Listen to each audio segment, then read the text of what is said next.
اعوذ باللہ من الشیطان الرجیم بسم اللہ الرحمن الرحیم السلام علیکم ورحمۃ اللہ وبرکاتہ۔ تمام کا شکریہ کہ وہ اپنا قیمتی وقت نکال کر جو ہے سو ہماری بات سن رہے ہیں اور دیکھ رہے ہیں۔ ہر بار ہمارا مقصد یہی رہا ہے کہ ہم بہتر ثابت ہوں اور جو کچھ بھی اللہ ہمیں اشرف المخلوقات میں پیدا کرا ہے تو ہر چیز کے قدرت کی ہر چیز کے لیے نفع بخش ثابت ہوں، یہ ہماری انجمن کی کوشش رہی ہے۔ تو میں بلا تاخیر قرآن کی تلاوت کے لیے بچوں کو بلاتے تھے، لیکن عید کا ماحول رہنے سے کیا ہے ذرا بچے ہمارے سے چھڑ گئیں قربانی کے جانوروں کے پیچھے اس کے پیچھے۔ تو بہرحال بلا تاخیر میں جو ہے سو آج ہمارے بیچ ہمارے صدر صاحب فیاض بھائی اور ہمارے ممبر افتخار احمد صاحب موجود ہیں، تو ان لوگوں کا شکریہ ادا کرنا چاہیے کہ ہر وقت جو ہے سو یہ لوگاں ساتھ رہتے ہیں ہمارے۔ اور میں ہمارے صدر صاحب سے درخواست کرتا ہوں کہ بقرعید کا ماحول جو کہ بن رہا ہے تو اس کے اوپر کچھ اپنی طرف سے کچھ الفاظ کہیں تاکہ لوگ اپنی بہتر سے بہتر کر سکیں چیزیں۔ السلام علیکم ورحمۃ اللہ وبرکاتہ۔ میں انجمن خیر کی طرف سے تمام لوگوں کو ایک اطلاع دینا چاہتا ہوں ایک بات کی۔ بقرعید کے عید کے موقع کے تعلق سے جتنے بھی لوگ اللہ جس کو قربانی کرنے کی توفیق دی ہے، طاقت دی ہے، تمام لوگوں سے میں ایک چیز کی گزارش کرتا ہوں، جتنے بھی لوگ قربانی کر رہے ہیں تمام اس چیز کا خیال رکھے، قربانی میں کسی طرح کی گندگی یا کسی طرح کی تکلیف دوسروں کو نہیں ہوئی سرکار، اس چیز کی خاص کر خیال رکھتے ہوئے چھوٹی جگہوں پہ کہیں بھی صاف ستھرا رکھ کے ہر چیز کو صحیح حساب سے صاف ستھرا رکھ کر کے قربانی دیجیے، اور کسی کوئی تکلیف نہیں سرکار۔ ہمیں اسلام ہمارا پاک مذہب ہے، صاف ستھرا مذہب ہے، اس کا خیال رکھتے ہوئے تمام قربانی دیا، اللہ تمام کی قربانی کو قبول کرے۔ السلام علیکم ورحمۃ اللہ وبرکاتہ۔ صدر صاحب کا بہت بہت شکریہ کہ وہ اپنے خیالات پیش کر رہے تھے تاکہ عید کے ماحول میں کسی کو تکلیف نہ ہو، کیونکہ اسلام ایک کیا ہے، ایک بہترین مذہب ہے جو کہ پاکی آدھا ایمان ہے۔ آدھے ایمان کی بات اگر آئی تو پاکی آدھا ایمان ہے بول کر اسلام تعلیم دیتا ہے۔ تو اسی طریقے سے آپ جو کہ ہمارے وطن میں تمام تر مذہب کے لوگ رہتے ہیں، تو ان لوگوں کا بھی خیال کرتے ہوئے جانوروں کو اس حساب سے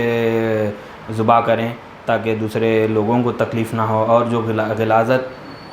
ذبح ہونے پر جو غلاظت نکلتی ہے اس کا بھی انتظام کریں، یا پھر اپنے محلوں میں نوجوانوں کو بولیں کہ اس طرح کے انتظامات ہم لوگاں کریں گے تاکہ ہمارے محلے صاف ہو۔ اور یہ آپ کے محلوں سے ایک میسیج جائے گا کہ دیکھیے یہ محلے کے نوجوان اور ذمہ دار لوگ کتنے صاف ستھرے ہیں۔ تو محلوں کے ذمہ دار لوگوں کا اور نوجوانوں کا یہ فرض بنتا ہے کہ اپنے محلوں کو صاف رکھیں، اور عید کے موقع پر خاص کر کے بقرعید کے موقع پر جو ہے نا یہ جو گندگی کا ماحول جو کہ بن جاتا ہے اس کو جو ہے سو خیال رکھتے ہوئے صاف ستھرے طریقے سے قربانی کو دینا چاہیے بغیر کسی کو تکلیف دیے، ورنہ آپ کی عبادت بھی جو ہے سو کسی کو تکلیف دے کر آپ کی عبادت بھی کر رہے ہیں تو اللہ تبارک و تعالیٰ آپ کی عبادت قبول نہیں کرے گا۔ تو اسی طریقے سے اب چند میں میری طرف سے ایک چھوٹا واقعہ پیش کرتا ہوں تاکہ آپ کا ایمان تازہ ہو ان واقعاتوں سے۔ ویسے تو کوئی میں بڑا عالم تو نہیں ہوں، لیکن کوشش کرتا ہوں کہ ہر بار جو ہے سو آپ تک ایک اچھی بات پہنچا سکوں انجمن خیر کی جانب سے۔ اکثر نہیں، قربانی کی جب بات آتی ہے تو قربانی کا وہ واقعہ ہمیں یاد آتا ہے جو کہ ابراہیم علیہ السلام کا واقعہ ہے۔ اللہ تبارک و تعالیٰ ہم لوگاں آج مطلب پیغمبروں کے علاوہ جو عام انسان ہوتے ہیں وہ میرے حساب سے اس صبر والے نہیں رہتے کیونکہ ان واقعاتوں سے معلوم ہوتا ہے کہ آج کے لوگ جو ہے سو کیسے مطلب کس طریقے کی قربانی دین کے لیے دے سکتے ہیں۔ تو ابراہیم علیہ السلام فلسطین ادھر طرف جو ہے سو آپ کا قبیلہ رہتا ہے، تو آپ ہجرت کر ادھر کا مکے کی طرف آتے ہیں، تو راستے میں کچھ حالات پیش آتے ہیں، اور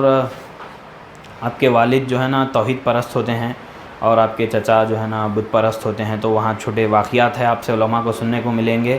وہاں بھی جو ہے نا ان کا کاروبار بت بنا کر بیچنے کا ہوتا ہے، تو وہاں بھی انہیں یہ واقعہ سنانے کا مقصد یہ ہے کہ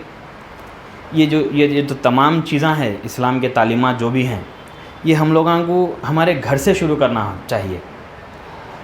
ویسے ہی ہر بار جو ہے نا انجمن کے تعلق سے میں آپ لوگوں کو یہ بولتا ہوں کہ آپ کے بچوں میں اور آپ کے گھر والوں میں انجمن کے تعلق سے بات کریں آپ، تاکہ ہمارا مقصد معلوم ہو اور ہمارے ارادے معلوم ہو۔ تو اس کو نظر رکھتے ہوئے میں یہ واقعہ سنا بعد جو ہے سو میرے کو خیال آیا کہ ابراہیم علیہ السلام کے چچا جو ہے سو بت پرست تھے، اور ان کے والد جو ہے سو توحید پرست تھے۔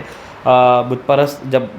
چچا کے انڈر میں جو ہے سو ابراہیم علیہ السلام آتے ہیں، تو ان کا چچا کا جو کاروبار ہوتا ہے اس کاروبار میں ہاتھ بڑھا کر جو ہے سو اپنی زندگی کاٹتے ہیں۔ تو وہاں ایک چھوٹا واقعہ پیش آتا ہے، وہ بت بیچنے کے لیے ٹھہرا کرتے ہیں، اور تو بت بیچتے جو ہے سو ابراہیم علیہ السلام ایک حد تک جو ہے سو ایسا تکلیف محسوس کرتے ہیں کہ میں اس توحید کو ماننے والا ہوں، تو یہ سب میرے سامنے کیا بھی نہیں، ایسا بول کر ایک تکلیف سے جو ہے نا ایک جو گراہک ہوتا ہے نا خریدنے آتا آپ کے پاس، تو اس گراہک کو بولتے ہیں کہ یہ خرید لے جا، یہ اپنے تو کچھ کام نہیں آتا، کم از کم تیرے تو کچھ کام آ جائیں۔ تو بولنا مقصد یہ ہوتا ہے کہ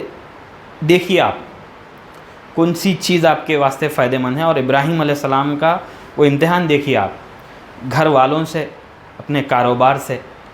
تمام سے جو ہے سو اسلام اللہ تبارک و تعالیٰ کے جو تعلیمات ہیں نا، ان تعلیمات پر جو ہے سو عمل پیرا ہونے کے لیے جو ہے سو اسلام کی دعوت کا کام، اسلام کا کام، یہ کام جو ہے سو جب سے جاری رہتا۔ تو آپ وہ بت پرستی کا کاروبار نہیں پسند کر آپ جو ہے سو مکے کی طرف جب ہجرت کرتے ہیں، تو بیچ میں کچھ حالات ایسے پیش آتے ہیں کہ ابراہیم علیہ السلام کی ایک عادت ہوتی ہے کہ آپ جہاں کہیں بھی جاتے ہیں، آپ کے حالات کیسے بھی ہو، آپ جو ہے سو لنگر کا اہتمام کرتے تھے۔ تو ایک نبیوں کی، پیغمبروں کی سنت بھی ہے کہ لوگوں کو کھانا کھلائیں، اچھے سے اچھا لوگوں کو کھانا کھلائیں، بھلے ہی وہ دولت مند ہو، بھلے ہی وہ غریب ہو، لوگوں کو کھانا کھلانا مقصد ہوتا تھا۔ تو اللہ کی مدد دیکھیے آپ، اللہ کی مدد کس طریقے کی ہوتی ہے۔ فلسطین پر آج بھی آپ دیکھیں گے تو وہاں پر انسانیت پر، مسلمان اگر لفظ مسلمان آپ بازوق رکھیں گے تو لفظ انسانیت پر اس طریقے کا ظلم ہو رہا ہے۔ لفظ فلسطین پر آپ کو اگر میں بتاتا چلوں تو آپ کو وقت کم ہو جائے گا اور آپ کے آسان خطا ہو جائیں گے، اس طریقے کے حالات فلسطین میں آج بھی موجود ہیں۔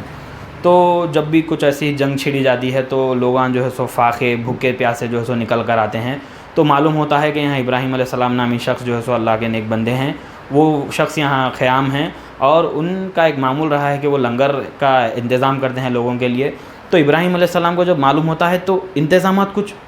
اور بہتر کرنے کا چاہتے ہیں، جبکہ گھر چھوڑ کے نکلے تھے ابراہیم علیہ السلام، اپنے پاس جو ہے سو ویسی دولت تو لے کو نہیں آئے تھے، لیکن میں یہ بتانا چاہ رہا ہوں آپ لوگوں کو، اللہ کے ان پیغمبروں کا، ان نیک بندوں کا اللہ پر ایمان دیکھیے آپ، کچھ نہ ہونے کے باوجود بھی لوگ وہ امید سے آتے ہیں، تو اللہ تبارک و تعالیٰ کی بارگاہ میں بیٹھ کر دعا کرتے ہیں ابراہیم علیہ السلام، اور ابراہیم علیہ السلام کے ساتھ چند جو لوگ ہوتے ہیں ان کو جو ہے نا، ایک ابراہیم علیہ السلام کے ایک جو دوست ہوتے ہیں وہاں پر جو ہے سو ایک صاحب استطاعت ہوتے ہیں، وہ تو ان کے پاس جو ہے سو اپنے دوستوں کو اپنے ساتھیوں کو روانہ کرتے ہیں، تو جاتے ہیں، اور وہ جو صاحب استطاعت شخص ہیں وہ کہتے ہیں کہ دولت، مال ذخیرہ تو میرے پاس اتنا تھا، لیکن میں بانٹ چکا ہوں تمام تر، بولتے ہیں تمام تر بانٹنے کے بعد اب دیتے ہیں کہاں سے؟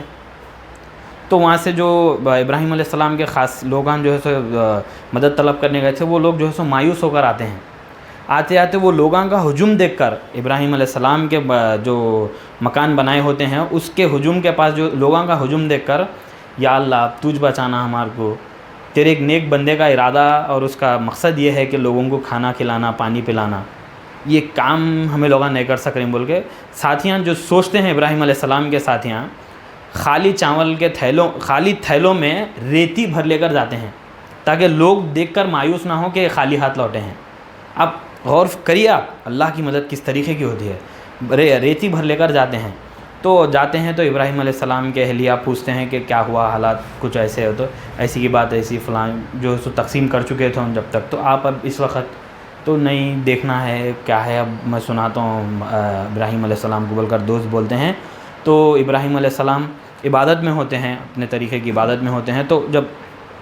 آواز سن کر آ کر دیکھتے ہیں تو بولتے ہیں کہ ایسی کی بات ایسی، ایسا کچھ ہوا، ایسا کچھ سنانا چاہتے ہیں،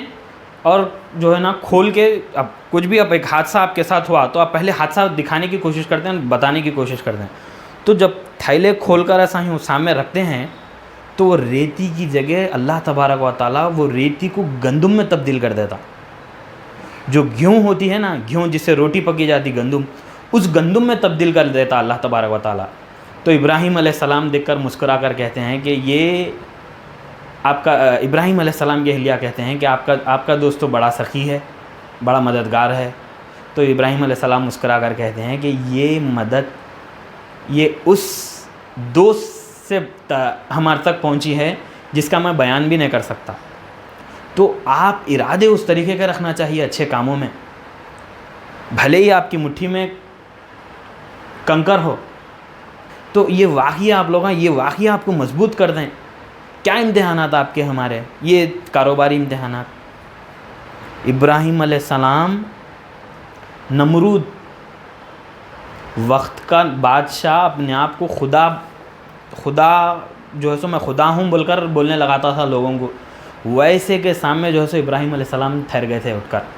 نہیں تو خدا نہیں ہو سکتا، خدا کی ذات تو وہ ہے، تو خدا نہیں ہو سکتا۔ تمہارا خدا کیا کرتا پوچھتا نمرود؟ میرا خدا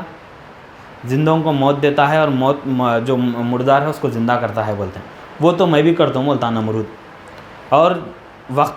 اس وقت پر ایک کو پھانسی کی سزا دی جاتی ہے تو اس شخص کو بلاتا ہے نمرود، اور ابراہیم علیہ السلام کے سامنے ٹھہرا کر کہتا ہے کہ اس کو پھانسی کی سزا مقرر ہوئی تھی تو میں اس کو رہا کر رہا ہوں، اس کے بدلے یہ جو شخص بیٹھا ہے اس کو پھانسی پر لٹکایا جائے، میں بھی وہ کام کرتا ہوں۔ ابراہیم علیہ السلام کہتے ہیں کہ نہیں، میرے رب کا کام کچھ اور ہے، میرے رب کا کام یہ نہیں، میرے رب کا کام مردوں میں جان ڈالنا ہے، میرے رب کا کام مردوں میں جان ڈالنا ہے، میرے رب کا کام، یہ کام تو میں بھی کر دیا یہاں بول دیں۔ تو وہ تو بادشاہ کی بارگاہ، بادشاہ کا یہ ہوتا ہے نظام، مطلب اطراف کی صحبت ہوتی ہے، دربار ہوتا ہے، تو اس میں لوگ ہنسی مذاق شروع کر دیتے ہیں، یہ تو ہمارا نمرود بادشاہ بھی کر دیا کام بول کر۔ تو ابراہیم، پیغمبروں کی سوچ دیکھیے آپ پیغمبروں کی، میرا خدا جو سورج مشرق سے نکلتا ہے اس کو مغرب کی طرف سے بھی نکالتا ہے میرا خدا۔ تو اس کے بعد نمرود کے پاس الفاظ نہیں ہوتے ہیں بولنے کے لیے کچھ بھی، نمرود کے پاس الفاظ نہیں ہوتے ہیں، تو وہ کہتا ہے کہ نہیں، اب یہ عقل کے بعد کے باتیں ہیں، یہ تمام یہ ایمان والے کو سمجھنے آنے کے باتیں ہیں۔ تو نمرود کہتا ہے کہ ان کو اٹھا کر آگ میں ڈال دو۔ وہ آگ مسلسل کتنے مہینے، 4 مہینے یا کچھ، وہ آگ کتنے کی ایکڑوں پہ، مربع میل کتنے کی ایکڑے زمین پر جو ہے نا آگ لگائی جاتی ہے، اور اس میں ابراہیم علیہ السلام کو توربین کے اس کے ذریعے جو ہے سو پھینک دیا جاتا ہے، لیکن ابراہیم علیہ السلام اللہ کے پیغمبر 40 دن آپ عبادت کرتے رہتے ہیں ویسی آگ میں، جو آگ کے قریب نہیں جا سکو۔ ایک شیطان کی ایجاد جو گوپن بولتے ہیں ہمارے پاس، پتھر رکھ کے جو ہے سو مارتے ہیں، اس طریقے کی ایجاد شیطان رستہ بتایا، تو یہ نمرود جو خدائی کا دعویٰ کرتا ہے ابراہیم علیہ السلام کو اس میں رکھ کر آگ میں ڈھکیل دیتا ہے۔ 40 دن آپ بہترین عبادت کرتے ہیں اندر، بہترین عبادت۔ تو یہ تمام یہ چیزیں دیکھنا ہے ہمارے کو، یہ ہمارے رول ماڈلز ہیں، یہ ہمارے مشنز ہونا چاہیے، یہ ہے ہمارے مشنز۔ کیا امتحانات ہمارے اللہ کی بتائے ہوئے راستے پر چلنے کے واسطے، کیا امتحان ہے ہمارے۔ میں بولوں آپ کو، دن میں ایک گھنٹہ جو ہے سو پورا حساب ڈال کے نماز کو کاٹو، دن میں ایک آدھا گھنٹہ حساب ڈال کر جو ہے سو محلے کے بزرگوں کو کاٹو، دن میں ایک 15 منٹ جو ہے سو کسی کی خیر خیریت کو جاؤ، یہ ہمارے قربانیاں۔ جبکہ اللہ کے قریب پیغمبروں کے قربانیاں اور اس کے نیک بندوں کے قربانیاں کیسے ہوتے تھے۔ ابراہیم علیہ السلام جو آپ آج قربانی کر رہے ہیں، اللہ کے حکم پر اسماعیل علیہ السلام کو جو ہے سو ذبح کرنے لے کے چلے گئے تھے۔ اسماعیل علیہ السلام کو ذبح کرنے، آپ پر ہمارے پر یہ ہے امتحانات؟ نہیں، ہمارے پاس امتحانات کیا ہے میں بولوں آپ کو؟ تھوڑی سی کاروباری پریشانی، تھوڑی سی صحت کی پریشانی، جبکہ تمام تر چیزوں کا دینے والا اللہ ہے، تمام تر چیزوں کا دینے والا اللہ ہے. لیکن یہاں تمام چیزوں کے بعد دعا ایک چیز ہے. دعا موت کو ٹال دیتی ہے. یہ بیماریاں، یہ کاروبار، یہ کیا بھی نہیں ہے. موت جیسی چیز کو دعا ٹال دیتی ہے. موت جیسی چیز کو ڈاکٹر کے پاس بھی اب اگر جا کر آپ کی بیماری کا علاج پوچھیں گے تو وہ دوائی دے کر بولے گا کہ یہ تھوڑا بہت آپ کو ریلیف دیتی، یہ آپ کو 1 مہینہ کھانے کے بعد اثر کرتی. وہی آپ ایک مجبور کی، ایک پھنسے ہوئے کی گردن جو ہے سو اس کے تکلیف میں سے نکالے بعد انہوں جو دعا دیں گا وہ دعا آپ کو گارنٹی کی دعا رہیں گی. تو بہرحال میں زیادہ وقت لینا نہیں چاہ رہا ہوں. ایسے کئی واقعات ہیں. اگر آپ لوگ ہمارے ساتھ جڑیں گے تو آپ لوگوں کو بھی موقع ہوگا بولنے کا. اور آئیے انجمن کے ساتھ جڑیے. اور جیسا کہ ہمارے صدر صاحب کہے ہیں کہ خیال رکھیے آپ سوسائٹی کا، اور جو پاکی کی بات ہے اور صاف ستھرا رکھیے اپنے محلوں کو اس بقرعید کے موقع پر. اور غربا کا خیال کیجیے. غربا نے لوگوں کا خیال کیجیے. قربانی میں جو حصہ ان لوگوں کو دینا ہے صحیح لوگوں کو، حقدار لوگوں کو پہنچائیے اور قربانی کریے آپ. اللہ تبارک و تعالیٰ یہ قربانی جو ہے سو آپ کی قبول کرے. بس اتنا ہی. وآخر دعوانا الحمدللہ رب العالمین. السلام علیکم.